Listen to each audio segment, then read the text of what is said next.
अपनी बाइबल में निकाल सकते हैं इफिसियों की किताब उसका 6वां अध्याय और उसकी 12वीं पंक्ति। क्योंकि हमारा ये युद्ध लहू और मांस से नहीं परंतु प्रधानों से और अधिकारियों से और इस संसार के अंधकार के हाकिमों से और उस दुष्टता की आत्मिक सेनाओं से है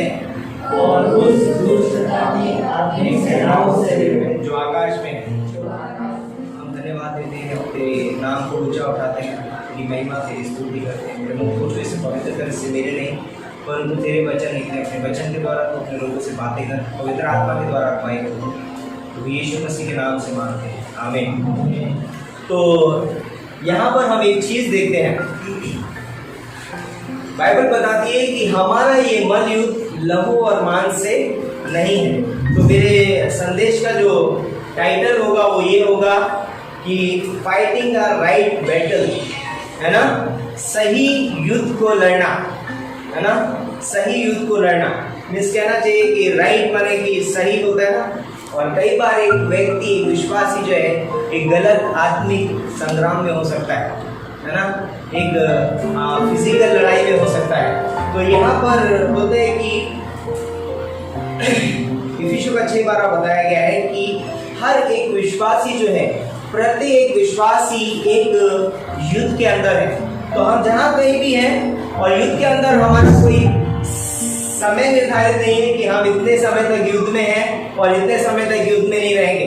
क्योंकि आपने देखा होगा जब सैनिक होता है, बॉर्डर पे खड़ा होता है, तो वो हमेशा क्या होता है, तैयार रहता है। युद्ध चल रहा है या नहीं चल रहा है, परंतु वो ऐसा सोचता है कि मैं इस समय युद्ध के अंदर हूँ। उसी तरीके से एक विश्वासी का जीवन भी क्या है, वो एक युद्ध के अंदर है ना। और वो युद्ध कैसा है, वो शारीरिक युद्ध नहीं है, वो आत्मिक युद्ध है ना।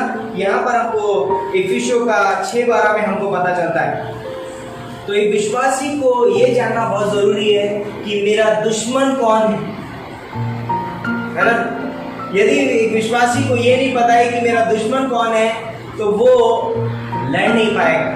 इवन उसको नहीं पता चलेगा मुझे किसके सामने खड़ा होना चाहिए, किसके सामने मुझे तैयार रहना चाहिए। कई बार एक विश्वासी गलत तरीके से लड़ता है और लड़ सकता है क्योंकि वो नहीं जानता है कि उसका दुश्मन कौन है। और जैसे कि बाइबल हमको बताती है कि विश्वासी के सिर्फ 3 दुश्मन हैं। कौन कौन है? शैतान हमारा दुश्मन है। वो बोलता है अगर एक विश्वासी अपने असली दुश्मन को जानता नहीं है ना, तो वो क्या करेगा, शारीरिक रूप से लड़ेगा। क्या करेगा? शारीरिक रूप से हम लड़ेंगे, हम आत्मिक रूप से नहीं लड़ेंगे। क्योंकि मुझे नहीं पता मेरा दुश्मन कौन है। मैं सोच रहा हूँ कि इस व्यक्ति से मेरी लड़ाई हुई है तो ये मेरा दुश्मन है। आज हम देखते हैं लोगों में झगड़े हो जाते हैं, लोग मीन्स इवन लोग एक दूसरे का मर्डर भी कर देते हैं, है ना, छोटी छोटी चीजों के लिए, क्योंकि वो ये नहीं पता कर पाते कि मेरा असली में दुश्मन है कौन। आज जो लड़ाई झगड़े होते हैं घर परिवार में, वो इसी वजह से होते हैं क्योंकि हमें ये नहीं पता है कि हमारा दुश्मन कौन है, राइट एनिमी कौन है हमारा, है ना। हम सोचते हैं कि इसने मुझसे ऐसा कहा, ये है। गलती एक की नहीं है, गलती दोनों की है ना। ऐसा नहीं है कि इसी को सोचना चाहिए था, इसी को सोचना चाहिए था। हम एक दूसरे पे इल्जाम नहीं लगा सकते। हम दोनों आत्मिक सोच सकते हैं, दोनों व्यक्ति आत्मिक रूप से सोच सकते हैं। अगर हम दोनों नहीं सोचेंगे आत्मिक रूप से तो हम एक दूसरे से लड़ेंगे, लेकिन हम दोनों के पीछे स्रोत क्या है लड़ाई का, वो हम मिस कर जाएंगे। शैतान, संसार, मेरा पापी स्वभाव उसका स्रोत है। जो हमारे बीच में जो आर्ग्यूमेंट होता है या जो हम एक दूसरे को गलत तरीके से बोलते हैं या देखते हैं या बात करते हैं, उसका स्रोत जो है वो इन तीनों से आता है। और ये हमें पता करना बहुत ही जरूरी है। अगर हम पता नहीं करेंगे, हमें पता नहीं होगा, तो हम क्या करेंगे, शारीरिक रूप से लड़ेंगे। और शारीरिक रूप से लड़ना स्वयं का नुकसान करना है। जब एक विश्वासी शारीरिक रूप से लड़ता है तो वो अपना नुकसान करता है, किसी और का नहीं, स्वयं का, है है ना। दूसरी और चीज बोलता है कि जब एक व्यक्ति शारीरिक रूप से लड़ता है तो वो अपनी सामर्थ पर भरोसा रखता है ना। आपको पता है, आप देखेंगे सामने वाला महेश जी मुझसे क्या तगड़े ज्यादा, तो मैं उनसे थोड़ा सा दब जाऊंगा। लेकिन अगर मैं सोचूंगा कि मैं इन्हें मार सकता हूँ या दबा सकता हूँ, तो मैं देखूंगा मेरे अंदर उतनी ताकत है क्या नहीं है मेरे अंदर। मैं यदि मैं शारीरिक रूप से लड़ रहा हूँ तो मैं मेरी ओर देखूंगा, मेरी सामर्थ्य पे मैं भरोसा करूंगा, अपनी सामर्थ्य से युद्ध जीतने की कोशिश करूंगा। लेकिन यदि मुझे पता चल जाता है कि ये युद्ध शारीरिक नहीं है, आत्मिक है, तो मैं मेरी सामर्थ्य पर भरोसा नहीं करता हूँ, मैं अपनी समझ का सहारा नहीं लेता हूँ। नीति वचन 3:5 में लिखा है कि तो अपनी समझ का सहारा ना लेना, वन संपूर्ण मन से यहोवा पे भरोसा रखना, तब वो तेरे लिए सीधा मार्ग निकालेगा। उसी को स्मरण करके सब काम करना। हमें कई बार इस तरीके से हमारे जीवन में हम क्या होते भटक जाते हैं, हम ये नहीं पता कर पाते कि ये लड़ाई कहाँ से आ रही है, और उसका परिणाम ये होता है कि हम अपनी समझ का सहारा लेते हैं, हम अपनी सामर्थ्य पे भरोसा रखते हैं, और उससे क्या होगा, आप सामने वाले व्यक्ति को मार दोगे अपनी बातों से, अपने शब्दों से, है ना। कई बार हम हर्ट नहीं करते लोगों को, चाहे फिजिकली नहीं होगा, लेकिन आप जबान से उसको मार सकते हो। शोध कहाँ से आ रहा है वो इम्पोर्टेंट है। तो प्रार्थना का जीवन जो है हमें राइट बैटल, है ना, सही लड़ाई लड़ने के लिए सिखाता है। तो युद्ध में परमेश्वर के साथ सोचना, यदि मैं आत्मिक तौर से सोचूंगा, आत्मिक युद्ध में सोचूंगा, तो मैं क्या करूंगा, उस युद्ध में अपनी समझ का सहारा नहीं लूंगा। मुझे पता चलेगा कि ये युद्ध जो है वो आत्मिक है, लहू और मांस से नहीं है। तो क्या करूंगा, मैं परमेश्वर के साथ सोचूंगा, परमेश्वर के वचन पर मनन करूंगा,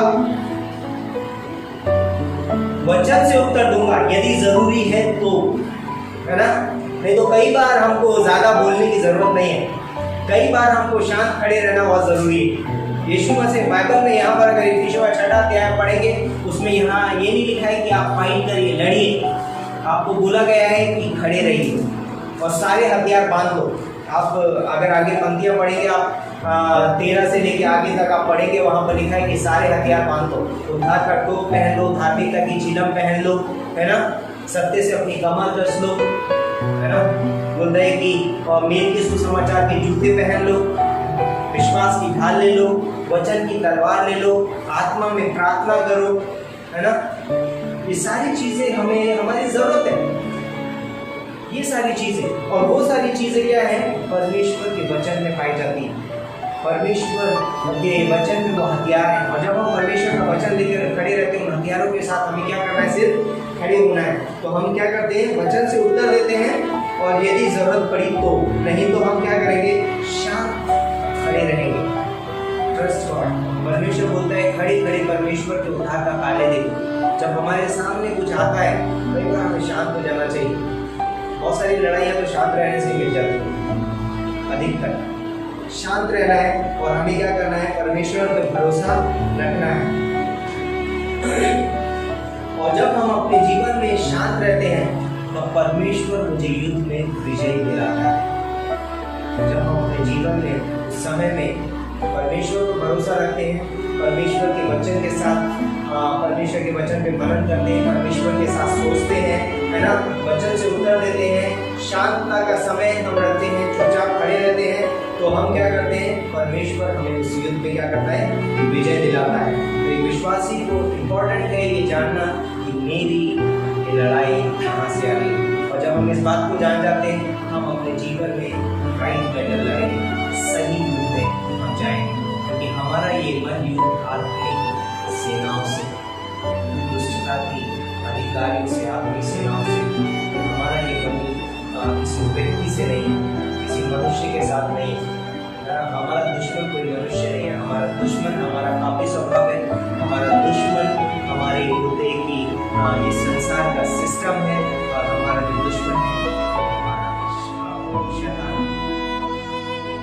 तो क्यों ना हम इस समय में परमेश्वर के नजदीक जाते हैं, और हम उस युद्ध में हैं।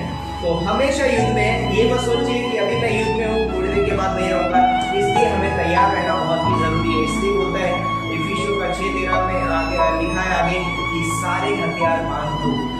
इम्पोर्टेंट है, सारे हथियार बांध के रखो, स्टैंड खड़े रहो और हमेशा नजर उसकी ओर रहे, शैतान की ओर, क्योंकि कभी भी वो हमसे लड़ सकता है, किसी भी रूप में, कैसे भी हो सकता है। घर परिवार में कहीं पर भी वो हमसे क्या करेगा, फाइट करेगा, लड़ेगा, हमारे रिश्तों को खराब कर सकता है वो युद्ध। तो हमें ज़रूरी है कि हम देखना है कि वो कहाँ से आ रहा है, इम्पोर्टेंट है। ओके, तो कुछ भी करने से पहले सोचना बहुत ज़रूरी है। हम सब सीखते हैं, लेकिन जब हम समझ आए